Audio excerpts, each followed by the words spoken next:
Hello and welcome to the SEO Friday Show on Wednesday, typically with Barry Schwartz and Josh Bashinsky. This week, Barry is gone off into New York somewhere, and/or he's had a radical change in his appearance. And instead, just get rid of the PA and put a T. We have Terry Van Horn here to discuss and debate from the regulators and from the SEO Dojo. Say hi, Terry. Hi, Josh, and everybody out there. Good to be here. The pleasure is all ours. And so Terry is a regular debater of SEO issues. Those of you who know him know that he pulls no punches. And so whatever we talk about today should be interesting. And just to make sure everyone understands what we're doing here, we're going to discuss and debate SEO and Google issues. And we're not going to pull any punches.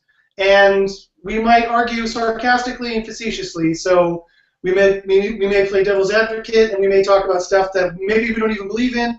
We might just air ideas out there that we just want to talk about, whether or not we believe in it or not. So, yeah, and regardless of what we say to one another, we do respect one another. That's right. Yes, we do respect one another, even though you're wrong, Terry. Wrong. He hasn't said anything yet. You can't be wrong, but he's wrong anyway. So anyway. So, Terry, did you have the first issue that you want to talk about, the first thing you want to talk about? I wanted to talk about standards and setting a bar for SEOs. I thought, like, one of the things I find, right, I was on Moz the other day, and they had a thing about ranking factors, right, which at the beginning the guy started talking about how search engines work. Well, he was talking about a search engine in 2010. Because Google has not had real indexation since caffeine, right? When they started parallax indexing. So, you know, that kind of, and yet when I kind of brought that up in the dojo's chat room, oh, Jesus, you'd think I'd called him a nigger. I called him, you know, a bad name. Just by pointing out that I thought he was a bit of a parrot, right? Because if you're just saying what someone else has said, you're not adding to the conversation. But that's where I want to go. There's too many people, or too many things that, you know, when you're calling yourself, or not you in particular, but when someone calls themselves an SEO, and we're calling ourselves SEO, and the difference between the two are night and day, as in one is actually a link builder and one is actually an SEO, meaning he knows how search engines work and manipulates them that way. So basically, the thing is with technical SEO, a lot of that can be tested. So we can set a bar for ourselves if we just realize we don't have to set a bar for what the actual techniques that manipulate, just how you go about doing it, what to look for. If you don't understand how it works, you're kind of just beating it with brute force.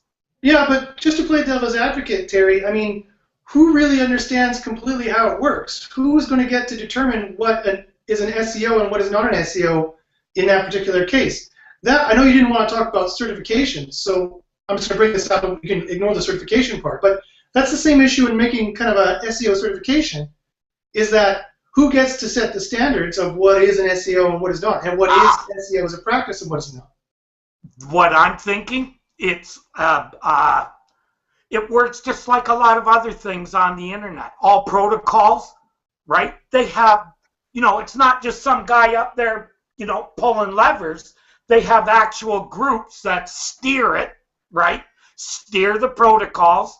That's how we get an orderly move from, you know, in the HTTP and, you know, making bigger IP strings. Can't bring, the words aren't coming to me, but you know what I'm saying, right? And that affects SEO. But because we have to understand how that affects us and how that affects SEO, if you don't understand how that works, how can you do some parts of SEO? So, but don't you see wouldn't you say, Terry, there's kind of a danger there in that if you have one group or one body, no matter how democratic, determining what the industry is supposed to be and what a good site is, what a bad site is, and what good SEO is and what bad SEO is, don't you see an inherent danger there that this can be manipulated? That they start to steer things away? I mean, you mentioned Moz, dare I say, maybe not Moz, I'll leave Moz out of it, but maybe some other fairly vocal white hat groups. They're trying to steer the definition of SEO in a certain way. Oh, now, yeah, away from actual SEO that is, to what they think SEO is. And, I look at it and say, you guys are kidding. Like, that's not SEO. That's all smoke and mirrors and inbound marketing. You're saying white hat SEO is smoke and mirrors? No, I'm saying inbound marketing, mostly the stuff that they put into that. SEO, small part of it. Like, I don't get it. And yet they're trying to make that, right? To me, right, there's parts of SEO, right? And let's put it this way. If you look at how the industry evolved, right? Before links, there was only a couple of ways to spam. Refresher spam and bait and switch, right? And cloaking. That was it. And that was basically either had a real page, right? Or you were doing those things. Mm-hmm. You couldn't manipulate it with links. That was, down the road. But my thinking, and here's why I think we need it, right? I know why most people who are SEOs, they don't want to think that someone's going to say who can call them this because they're worried that they're not going to be able to qualify. I'm telling you, in my program, even a black hat could have my certification or the certification that I'm thinking of. You know what I mean? You know why? Because it tests his knowledge of how things work. And we set the bar. If a consumer can go in and go to an agency that has that seal, and it wouldn't even be from a specific group. It would be a seal that says you pass tests, that says you know this stuff, right? Yeah. And then the person in charge is the person who knows this stuff, and and that way you're setting up the in some ways you're setting up a way that we could start almost like doing apprenticeships, where people actually, and it becomes a trade. And that's where I want to go. That's where I see the industry going. Like, it becomes a trade as it goes in-house so much, right? And, less and less businesses out there for freelance guys like you and I, because a lot of people, what are they doing? They're taking it in-house. So, yeah, I mean, but that competition issue will always be there. That doesn't worry me so much. What worries me more in this kind of idea is, again, it all comes back to who's going to control that test. I can make an SEO test right now, put it on my site, that's the good thing. I want to do it just like they do the HTML standard, where we put forth things, it's discussed, and then we say, okay, this is how we're going to treat this. And this is the consensus, right? Okay, fine. So let me ask you this then. So in our SEO test, when it comes to the section of links, what are we going to say is the best practices for links? Links aren't testable, right? All you can do is see if the SEO actually understands the risks associated with each type of link building. I see. That's based, because otherwise, Josh, that's pure marketing. Like if you talk to Deborah Mosteller, one of the, old-time linkers, they don't call themselves SEOs. They call themselves link marketers. But Terry, wait, you know very well that those white hat SEOs would tell us that we're being unethical because in our link building section on our test, we have to say, thou shalt not make links to... No. Google will get on us for our SEO test.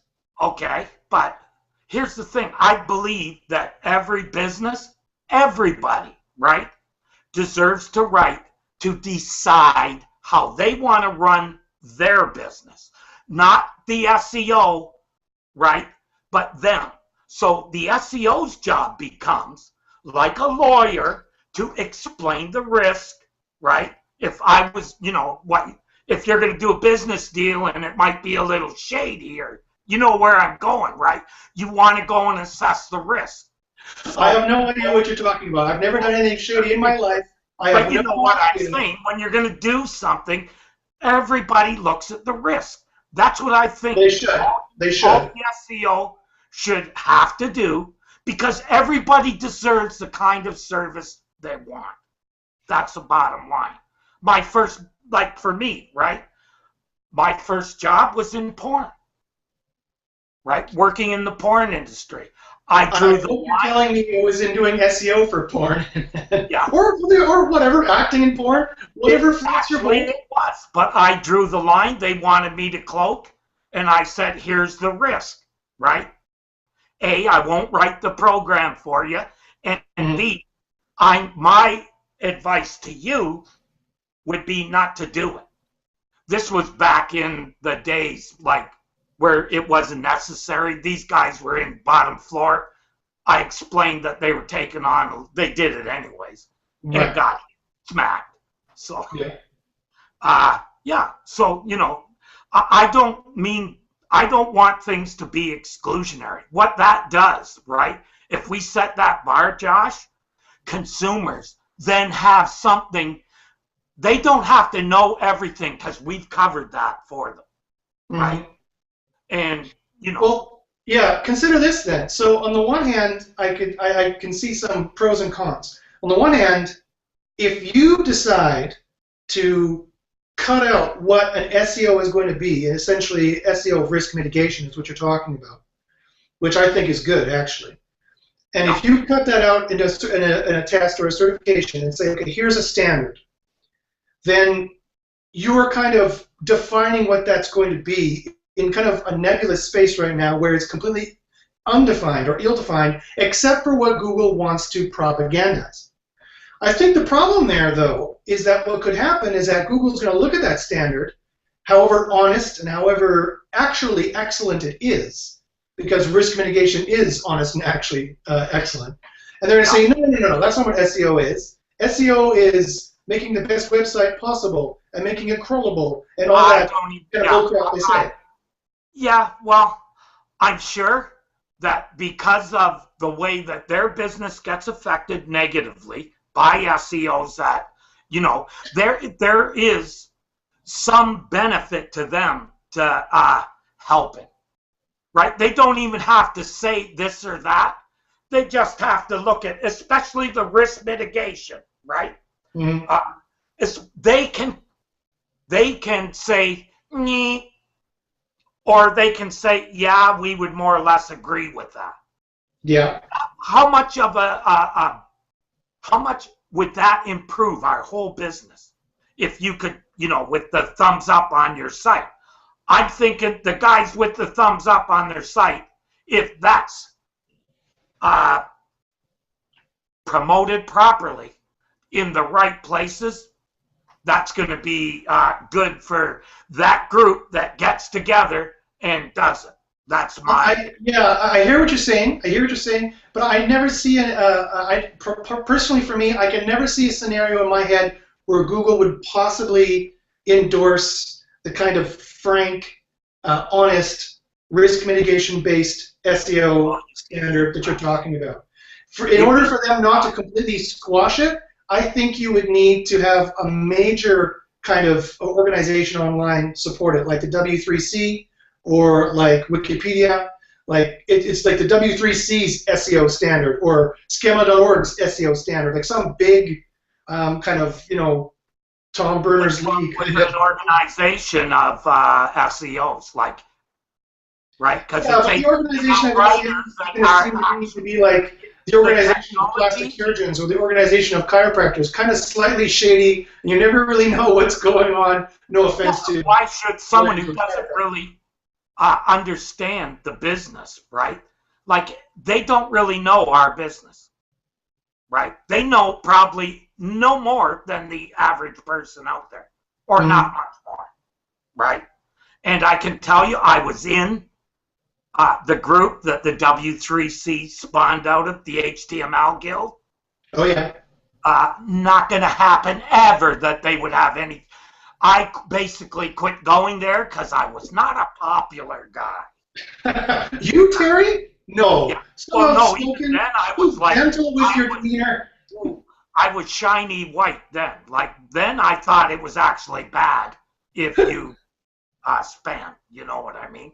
And I outed people publicly on my website, so. You drank the Kool-Aid. No, I was doing it before anybody else did. I did it on my own because I got tired of competing with them.